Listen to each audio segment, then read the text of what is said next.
Skandinavia seperti Denmark, Norwegia, dan Swedia. Tuntutan penyelenggaraan pendidikan inklusif secara nyata diselenggarakan pada saat Konvensi Dunia tentang Hak Anak pada tahun 1989 dan Konferensi Dunia tentang Pendidikan pada tahun 1991 di Bangkok, yaitu menghasilkan deklarasi Education for All. Pada tahun 2005 diadakan Simposium Internasional di Bukit Tinggi. Perlunya dikembangkan program pendidikan inklusif sebagai salah satu cara bahwa semua anak itu berhak mendapatkan pendidikan yang berkualitas dan layak. Berikut adalah video mengenai pendidikan inklusif. Could you tell us a little bit more about your school? I notice all these signs around that say all are welcome. We had an assembly about all are welcome, meaning no matter how we look like and what we do to express ourselves, we all are welcome here in this school together.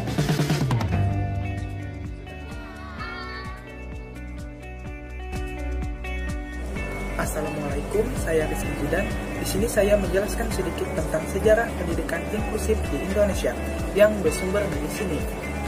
Berdasarkan perkembangan sejarah pendidikan inklusif di dunia, pemerintah Indonesia sejak awal tahun 2000 mengembangkan program pendidikan inklusif. Program ini merupakan kelanjutan program pendidikan terpadu yang sesungguhnya pernah diluncurkan di Indonesia pada tahun 1980-an.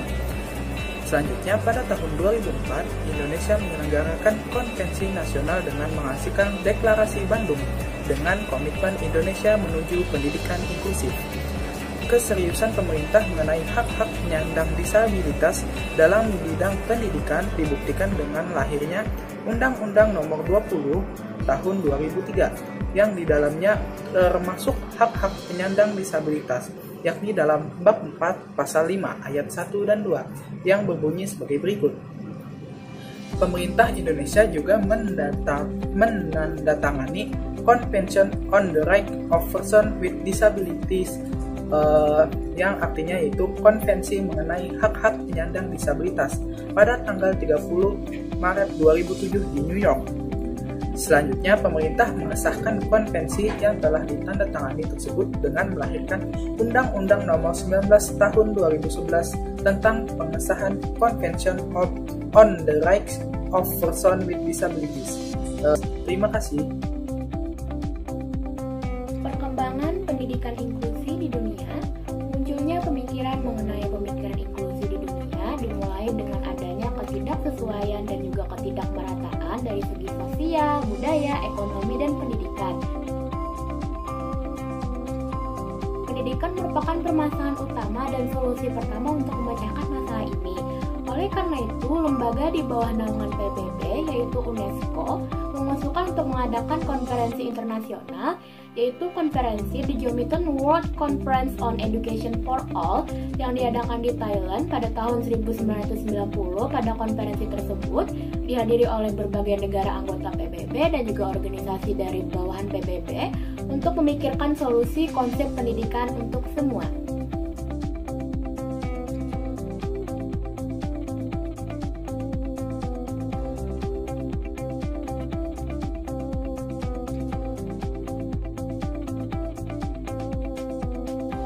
Sebagaimana dinyatakan sebelumnya bahwa konferensi tersebut dilandasi oleh Deklarasi tentang Hak Asasi Manusia dan Konferensi Hak Anak.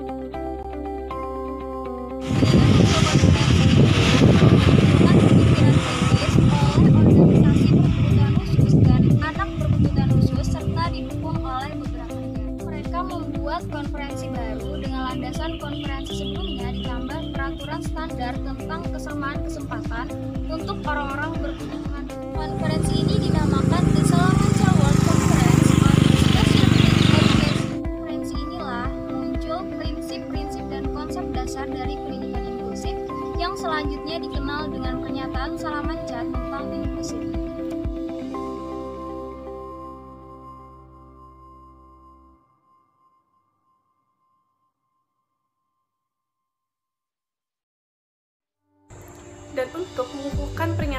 konsep pendidikan inklusif yang dihasilkan di Salamanca dan diharapkan menjadi konsep milik bersama, maka PBB melalui UNESCO menyelenggarakan konferensi pendidikan untuk semua atau yang dikenal juga dengan istilah PUS yang kedua di Dakar pada tahun 2000. Dari konferensi pendidikan untuk semua yang kedua inilah, maka muncul kerangka aksi pelaksanaan pendidikan inklusif yang dibagi berdasarkan wilayah atau region. Contohnya pada bulan Oktober 2002, kelompok kerja Asia Pasifik meluncurkan aksi Biwako Millennium Framework atau yang dikenal dengan BMF sebagai kerangka kerja regional untuk panduan negara-negara di Asia Timur dan Pasifik dalam pelaksanaannya diperluas menjadi Asia Pasifik untuk 10 tahun yang akan datang. Sehingga pengenalan istilah pendidikan inklusif secara ringkas yaitu pada tahun 1960-an yaitu pendidikan integrasi terutama bagi tunanetra mulai dipraktekkan di berbagai negara. Dan kemudian pada tahun 1980-an istilah inclusive education diperkenalkan dan dipraktekkan di Kanada dan berkembang ke Amerika Serikat dan negara-negara lain. Dan yang terakhir adalah pada tahun 1994 dikenalkan istilah pendidikan inklusif pertama kali muncul dalam dokumen kebijakan internasional The Salamanca Statement, The World Conference on Special Needs Education. Terima kasih kepada pemateri sebelumnya yang telah membahas perkembangan pendidikan inklusi di dunia. Sekarang saya, Nur Laila, akan membahas tentang perkembangan pendidikan inklusi di Indonesia. Proses menuju pendidikan inklusi bagi anak luar biasa di Indonesia hakikatnya sudah berlangsung lama, yaitu sejak tahun 1960-an yang ditandai dengan berhasil diterimanya beberapa lulusan SLB tunanetra di Bandung masuk ke sekolah umum. Meskipun ada upaya penolakan dari pihak sekolah. Selanjutnya, pada akhir tahun 1970-an, pemerintah mulai menaruh perhatian terhadap pentingnya pendidikan integrasi dan mengundang Helen Keller dari International INS untuk membantu mengembangkan sekolah integrasi.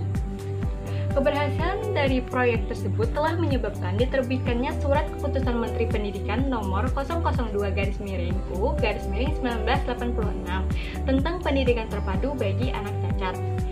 Sangat disayangkan ketika proyek pendidikan integrasi itu berakhir, implementasi pendidikan integrasi semakin kurang dipraktekkan, terutama di jenjang SD. Pada akhir tahun 1990-an, upaya baru dilakukan lagi untuk mengembangkan pendidikan inklusif melalui proyek kerjasama antara Depdiknas dan pemerintah Norwegia di bawah manajemen Braille Norway dan Direktur PLB. Untuk pembahasan tentang perkembangan pendidikan inklusif di Indonesia selanjutnya akan dibahas oleh anggota kelompok yang berikutnya. Rizmalia Mediana, dipersilahkan. Selanjutnya, mari kita bahas bagaimana perkembangan pendidikan inklusi di Indonesia, dunia. Pemerintah Republik Indonesia sejak awal tahun 2000 mengembangkan program pendidikan inklusi dengan tujuan. Pada tahun 2002, pemerintah resmi melakukan uji coba di 9 provinsi yang memiliki. Sejak saat itu, lebih dari 1.500 siswa berkelainan telah bersekolah di sekolah reguler. Pada tahun 2005 meningkat menjadi 6.000 siswa atau 5,11%, dan pada 2007 menjadi 15.181 siswa atau 7,5%. Pada 769 sekolah inklusi, yaitu 17 TK, 648 SD, 75 SLTP, dan 56 SLT. Dengan kecenderungan tuntutan perkembangan dunia tentang pendidikan inklusif. Pada tahun 2004, Indonesia menyelenggarakan konvensi nasional dengan menghasilkan deklarasi Bandung dengan komitmen Indonesia menuju pendidikan inklusif. Untuk memperjuangkan hak-hak anak dalam belajar, pada tahun 2005 diadakan Simposium Internasional di Bukit Tinggi dengan menghasilkan rekomendasi Bukit Tinggi yang isinya antara lain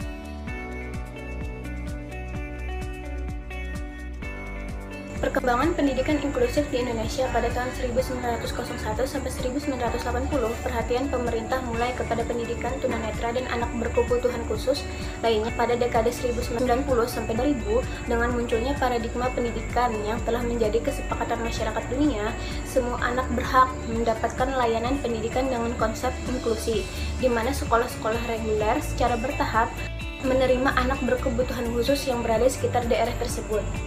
Pendidikan inklusif merupakan salah satu model penyelenggaraan pendidikan berkebutuhan khusus.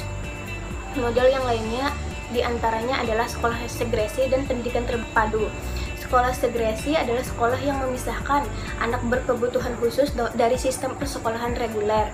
Di Indonesia, bentuk sekolah segresi ini berupa satuan pendidikan khusus atau sekolah luar biasa sesuai dengan jenis kelainan peserta didik, seperti SLBA untuk anak tunanetra, SLBB untuk anak tunarungu. Sekolah integrasi atau terpadu adalah sekolah yang memberikan kesempatan kepada peserta didik berkebutuhan khusus untuk mengikuti pendidikan di sekolah reguler tanpa adanya perlakuan khusus yang disesuaikan dengan kebutuhan individual anak. Inklusif sendiri merupakan perkembangan baru dari pendidikan terpadu. Dengan kata lain, pendidikan inklusif mensyaratkan pihak sekolah harus menyesuaikan dengan kebutuhan atau tuntutan individu peserta didik.